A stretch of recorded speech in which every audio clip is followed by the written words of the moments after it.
Salam. Halo. Mari kita belajar firman Allah. 7 gereja di kitab Wahyu pasal 2 sampai dengan pasal 3 itu pada dasarnya adalah perwakilan atau representasi dari gereja Tuhan yang ada di dunia ini. Dicatat dalam Alkitab untuk menjadi panduan agar gereja bisa belajar dari 7 gereja tersebut. Ada hal yang tidak baik harus dihindari, ada hal yang baik harus dipertahankan bahkan ditingkatkan lagi, sehingga kehadiran gereja di dunia ini sungguh menjadi berkat. Ada 7 gereja di kitab Wahyu. Kita sudah membahas 4 gereja. Pertama kali kita membahas gereja Efesus. Ini gereja yang dicela oleh Tuhan karena meninggalkan kasih yang semula. Wahyu pasal 2 ayat yang keempat. Lalu kita membahas gereja Smyrna. Ini gereja dipuji oleh Tuhan, ini gereja dikagumi oleh Tuhan. Walaupun di sekitar gereja Smyrna banyak penyesatan, banyak yang menganiaya gereja supaya mereka meninggalkan iman kepercayaan, tapi jemaat Smyrna sangat konsisten untuk beriman kepada Yesus. Bahkan mereka berani mempertaruhkan nyawa mereka hanya untuk mempertahankan iman kepercayaan mereka kepada Kristus. Maka dari itu gereja Smyrna ini disebut gereja yang setia sampai mati. Yang ketiga, gereja Pergamus. Ini gereja yang identik dengan pengajaran sesat, karena ada pengajaran sesat Biliam dan Nikolaus yang ada di sana, sehingga akhirnya banyak jemaat Tuhan yang disesatkan. Senada dengan gereja Pergamus, ada gereja Tiatira. Gereja ini juga gereja yang membiarkan wanita Isabel mengajar kesesatan di sana dan kemudian juga berzina dengan pengerja gereja maupun jemaat di sana. Hari ini kita belajar gereja Sardis, di mana gereja ini terlihat hidup padahal mati. Wahyu pasal 3, mari kita membahasnya. Wahyu pasal 3 ayat 1 sampai dengan 6. Sardis itu adalah kota yang berada di benua Asia, tepatnya di Asia Kecil. Kota ini terletak di sebelah tenggara kota Efesus. Ini adalah ibu kota kerajaan Lydia, yaitu kota Sardis. Keadaan kota Sardis itu strategis. Ada 5 jalan besar bertemu di sana. Lalu kemudian di kota Sardis ini ada sungai, nama sungainya Pactolus. Namanya lucu ya, Pactolus. Mengalir dari gunung Tmolus. Yang mana gunung ini penuh dengan bubuk-bubuk emas. Jadi ini bukan kota kecil, kota besar, kota kaya. Selebih dari itu, kota ini juga disebut kota aman. Kenapa? Karena kota ini dikelilingi oleh benteng yang terbuat dari karang terjal, tingginya 500 meter. Jadi karena kota ini ditutupi oleh benteng yang besar ini, maka kota ini sering diserang oleh musuh, tapi semuanya itu tidak bisa mengalahkannya.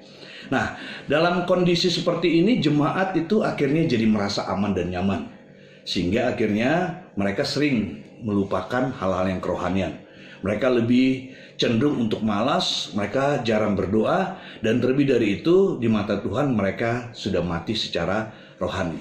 Padahal kalau mau melihat latar belakangnya, gereja di Sardis seharusnya bisa belajar dari nenek moyang mereka. Nah, konon katanya di tahun 549 sebelum Masehi, itu raja di Sardis yang bernama Korus, ini Raja Lydia, menyerang Koresi atau Raja Persia. Lalu kemudian dalam peperangan itu Raja Krosus kalah. Lalu kemudian dia kembali ke benteng Sardis. Dikejar sama Raja Koresi, tapi karena melihat tingginya terjalnya benteng ini, lalu kemudian Raja Koresi bilang, gimana caranya bisa naik ke atas benteng ini dan kemudian mengalahkan. Tapi karena dia tidak tahu caranya, akhirnya Raja Koresi berusaha untuk membuat undian. Siapa yang bisa menaiki benteng ini dan kemudian bisa mendaki dan terjun ke sana, maka kemudian akan dikasih uang. Dan kemudian ada seorang yang bernama Herodes. Dia memperhatikan beberapa hari. Jadi dia melihat dari kejauhan gimana caranya bisa mendaki dan kemudian bisa melompat ke benteng itu. Nggak berapa lama dia melihat ada tentara Sardis, dia ada di atas benteng, lalu mungkin melihat ke bawah, lalu topinya itu jatuh, topi bajanya jatuh, lalu kemudian dilihat sama Herodes ini, dia perhatikan. Waktu pas dia jatuh topinya tentara Sardis ini, dia berpikir saya harus ngambil. topi itu. Lalu kemudian diperhatiin, oh dia lewat sini, dia lewat sini, dia lewat sini, diperhatiin sama Herodes. Jadi dia akhirnya menemukan bagaimana caranya untuk mendaki dan melewati gunung ini, benteng ini. Nggak berapa lama, lalu kemudian setelah dia tahu, dia bawa pasukannya dan kemudian dia mendaki dan mengalahkan kota Sardis. Itu tahun 549. 350 tahun kemudian, itu juga kerajaan Yunani. Kalau tadi kan kerajaan Persia mengalahkan Sardis. Nah, sekarang kerajaan Yunani tahun 195 sebelum Masehi. Juga demikian. Dia mengikuti jejak si Herodes ini dan kemudian melewati jalan itu dan akhirnya bisa mengalahkan kerajaan Lydia, yaitu ibu kotanya adalah Sardis. Nah, dalam kondisi seperti itu harusnya kita belajar. Tapi karena kita merasa aman dan nyaman, itulah yang terjadi pada gereja di Sardis. Yuk kita lihat yuk. Apa yang diamati oleh Tuhan Yesus dan kemudian Tuhan Yesus memberi peringatan kepada gerejanya ini. Wahyu pasal 3 ayat 1 sampai dengan ayat yang ke-7. Kalau saudara perhatikan di situ ada 3P yang gampang kita untuk mengingatnya, yaitu 3P yang mana ini adalah dari Tuhan Yesus sendiri, supaya gereja Sardis menyadarinya dan akhirnya menjadi gereja yang berkenan di mata Tuhan Yesus. P yang pertama, ayat 1 sampai dengan ayat yang kedua, yaitu pemberitahuan. Apa yang diberitahu oleh Tuhan Yesus? Coba kita lihat dulu di ayat yang pertama. Wahyu pasal 3 ayat yang pertama. Dan tuliskanlah kepada malaikat jemaat di Sardis. Jadi ini perintah Tuhan Yesus kepada Yohanes supaya perkataannya itu atau firmannya itu dituliskan. Lalu kemudian diberikan kepada malaikat jemaat. Malaikat jemaat itu artinya adalah pemimpin atau gembala di Sardis. Apa yang disuruh ditulis? Coba Anda perhatikan. Inilah firman dia. Jadi ini bukan perkataan Yohanes. Ini adalah firman Tuhan Yesus yang mana Yohanes disuruh untuk menuliskan. Yang memiliki ketujuh roh Allah. Kata ketujuh roh Allah ini artinya adalah roh Allah atau keberadaan Allah. Dan ketujuh bintang itu artinya 7 gereja di Wahyu pasal 2 sampai dengan Wahyu pasal 3. Lalu dikatakan apa? Aku, Tuhan Yesus, tahu segala pekerjaanmu. Ini bukan pujian. Karena ada lanjutannya. Tuhan Yesus tahu segala pekerjaanmu. Engkau dikatakan hidup, padahal engkau mati. Diingatkan. Jadi Tuhan Yesus sayang kepada gerejanya. Karena itulah maka Tuhan Yesus mengingatkan. Karena mereka hidup dalam suasana aman, kondisi yang nyaman, mereka akhirnya jadi sembarangan. Rohani mereka jadi akhirnya mati. Maka dari Tuhan melihat gereja ini mengingatkan. Diberitahu. Apa yang diberitahu? Hei kamu gereja Sardis, kamu itu kelihatan hidup, padahal kamu mati. Terus lihat lagi. Ayat yang kedua. Apa yang diberitahu kepada gereja di Sardis ini? Ayat yang kedua. Bangunlah dan kuatkanlah apa yang masih tinggal, yang sudah hampir mati. Sebab tidak satu pun dari pekerjaanmu aku dapati sempurna di hadapan Allahku. Jadi ini gereja masih terlibat pelayanan. Hari Minggu kegiatan ibadah Minggu masih dilakukan. Pelayanan kegiatan kepemudaan masih dilakukan. Ini bukan gereja yang diam, bukan mandek. Mereka masih melakukan pekerjaan-pekerjaan atau pelayanan-pelayanan. Tetapi di mata Allah pelayanan mereka itu tidak sempurna. Nangkap Anda maksudnya? Ya. Jadi bukan lagi rohani yang mereka lakukan, tapi adalah jasmania. Hanya sekedar kegiatan. Gereja bukan sekedar melakukan kegiatan. Gereja harus memiliki bobot kerohanian. Amin. Kalau gereja hanya sekedar melakukan kegiatan, apa bedanya gereja dengan sekolah? Apa bedanya gereja dengan organisasi? Gereja berbedanya karena ada kekuatan rohani. Makanya sering kan dibilang gini kan, gereja itu seperti kayak tugu. Bertindak sih, ada pelayanan sih, bukan mati, bukan mandek. Tapi kegiatannya nggak punya bobot rohani. Kalau istilah orang Ibrani bilang ikabot, tidak ada lagi kemuliaan Allah di situ. Kegiatan di gereja itu masih ada. Nah itu yang diamati Tuhan Yesus di sini. Maka dari itu Tuhan Yesus menyuruh Yohanes untuk menuliskan supaya diberitahu kepada gereja di Sardis. Apa yang diberitahu? Bahwa mereka masih hidup. Kelihatannya mereka baik. Tapi di mata Tuhan mereka tidak baik. Di mata Tuhan mereka mati. Apalagi yang diberitahu bahwa pekerjaan yang mereka lakukan, pelayanan-pelayanan yang mereka lakukan, di mata Tuhan itu tidak sempurna. P yang pertama, pemberitahuan. P yang kedua, peringatan. Ayat yang ketiga. Coba kita lihat apa yang diingatkan oleh Tuhan Yesus dan disuruh Yohanes untuk menulis supaya gereja Sardis mengetahuinya. Ada 3 hal di situ yang diingatkan. Ya namanya diingatkan ya. Diingatkan itu berarti kalau tidak dilakukan ada ancaman, kalau tidak dilakukan ada hukuman. Nah, jadi beda pemberitahuan dengan peringatan. Pemberitahuan levelnya masih biasa, tapi kalau ada peringatan, nah mulailah. Jadi kalau seandainya kita kerja diberitahu, kamu jangan suka terlambat ya, itu pemberitahuan. Tapi kita terlambat lagi, dikasih peringatan 1, dikasih peringatan 2. Kalau di kantor ESA berapa peringatan? 3 peringatan, habis itu dipecat. Ya, jadi ini bukan lagi sekedar ya ini pokoknya harus kamu tahu, tidak. Ini menjadi peringatan. Apa yang diingatkan? Coba Anda lihat di situ dalam ayat yang ketiga bagian B. Karena itu ingatlah, harus diingat ini, bagaimana engkau telah menerima apa yang telah mereka terima, firman Tuhan. Kan mendengarnya, terus turutilah itu. Tampaknya gereja ini mulai hanya sekedar mendengar firman Allah. Firman Allah itu ya masuk kuping kiri, keluar kuping kanan. Firman Allah itu tidak lagi dilakukan. Atau hamba-hamba Tuhan yang melayani khotbah di situ ya lebih cenderung jadi show off, lebih cenderung jadi presentasi, nggak punya kekuatan rohani. Diingatkan, hei gereja Sardis, kembalilah mendengar dan melakukan firman Allah. Back to the Bible. Ini peringatan yang pertama. Peringatan yang kedua, bertobat. Kenapa diingatkan bertobat? Karena ada hal yang salah di mata Tuhan, kan? Betul nggak? Karena ada hal yang salah, ada yang tidak berkenan di hadapan Tuhan, maka Tuhan bilang bertobat. Di ayat yang ketiga, karena itu ingatlah bagaimana engkau telah menerima dan mendengarnya, turutilah itu dan apa dikatakan? Bertobatlah. Bahkan kata bertobat ini ditulis dengan tanda seru. Ini artinya bukan sekedar omong. Ini suatu omongan atau suatu perkataan yang pantas untuk diperhatikan. Bertobatlah. Nah, ini yang ketiga nih. Apa dikatakan di situ? Coba Anda perhatikan. Karena jikalau engkau tidak berjaga-jaga, aku akan datang seperti pencuri dan engkau tidak tahu pada waktu mana aku tiba datang padamu. Yang diingatkan yang ketiga, kali yang pertama diingatkan supaya mereka kembali kepada ajaran firman Allah. Mungkin mereka asik nonton sinetron, ada apa dengan cinta kali. Jadi Alkitab jarang dibaca. Atau mungkin mereka suka baca buku-buku komik dan lainnya. Tuhan ingatkan, kamu harus kembali mendengar dan mentaati firman Tuhan itu. Lalu kemudian diingatkan, bertobatlah. Dan yang ketiga, peringatan yang ketiga, mereka diingatkan untuk senantiasa berjaga-jaga. Karena mereka asik dengan kondisi yang aman, semuanya mapan, kelihatannya baik, tapi akhirnya mereka lengah. Nah, ini bahayanya. Saya jadi ingat ini waktu ada kawan dulu ngasih papi burung murai Medan. Kita pernah punya burung murai. Wah, bunyinya luar biasa. Kalau pagi-pagi bunyi cut sampai orang lewat kadang-kadang berhenti memperhatikan. Pernah ada orang tuh duduk di situ lama dengerin burung murai Medan.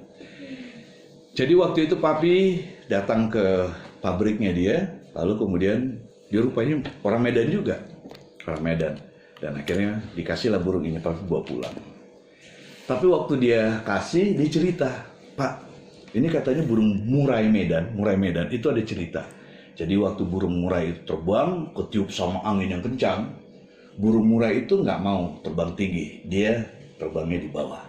Terus dia memperhatikan kondisinya, kalau dia kuat melawan angin itu, dia akan berhenti berteduh sejenak. Itu burung murai. Jadi angin, badai tidak bisa menghancurkan dia.